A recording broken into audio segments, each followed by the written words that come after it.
Okay, so gaming news was taken over by NBA 2k21 this morning when they announced the release date for the current gen versions coming out in September, alongside some information on the next gen versions of the game. Usually I wouldn't be talking about a sports game because the closest I've ever been to one is Golf Story on the Switch, and in my defense that's more of an RPG with golfing mechanics than an actual golf game. So why do I feel the need to talk about today's NBA 2k21 announcement if I don't care about the game? Well, because of what it implies for the not-so-far future of gaming. Star averaging 24.5 points per... Damian Lillard is correct.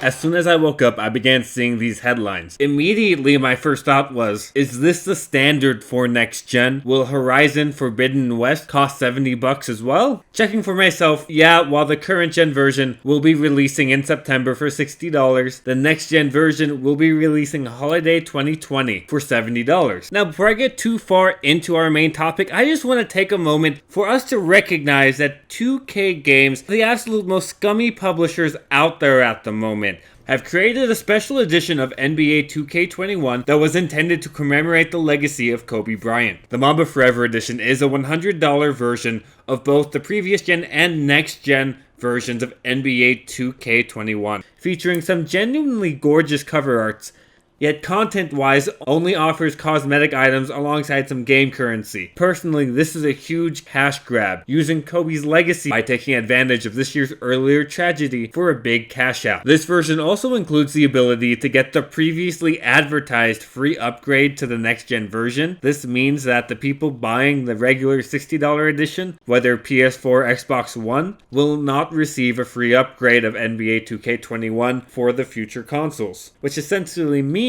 their free upgrade actually costs $40. I really think all of this is absolutely distasteful and super anti-consumer, but at the back of my mind, I was still reeling at the implications of NBA being $70.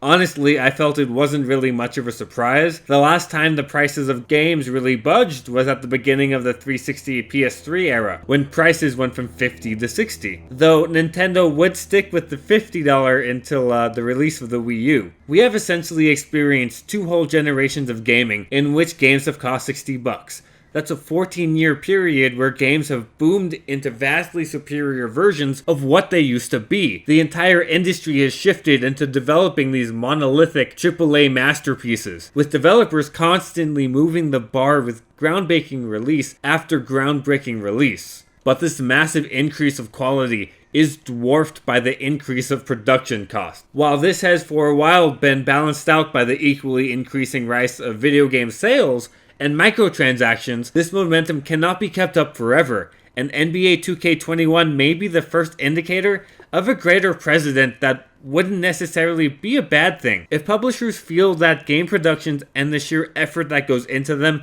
have gone to such a higher level that their AAA productions deserve a higher price, I am all for that as long as these are full complete product, free of microtransactions and pushing the limits like never before. Now, I'm sure the entire industry is watching the reactions online, trying to gauge whether or not this will be what everyone decides to do moving forward.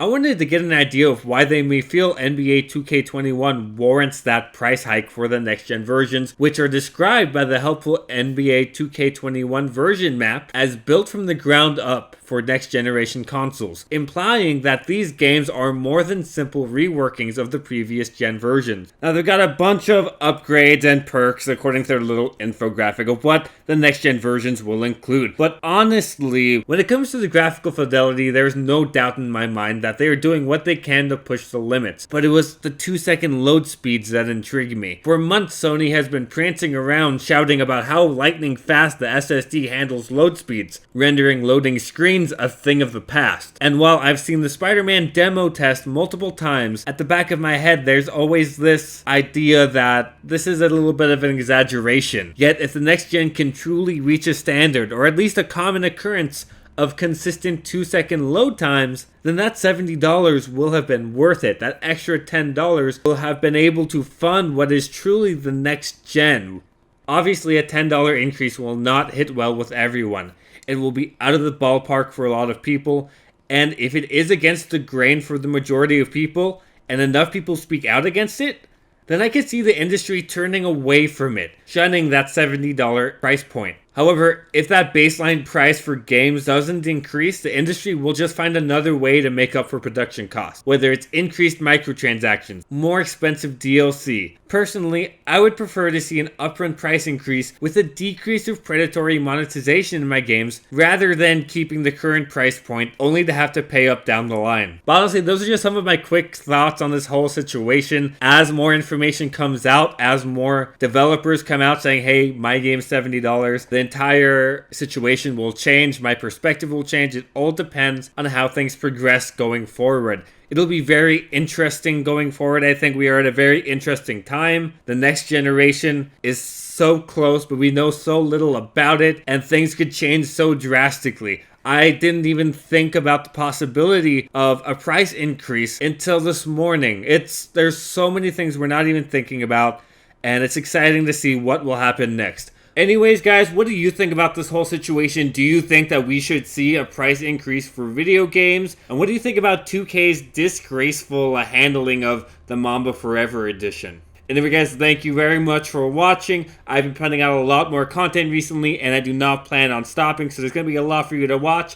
And as you watch, you will see me improve. So thank you guys very much for watching, and you guys have a great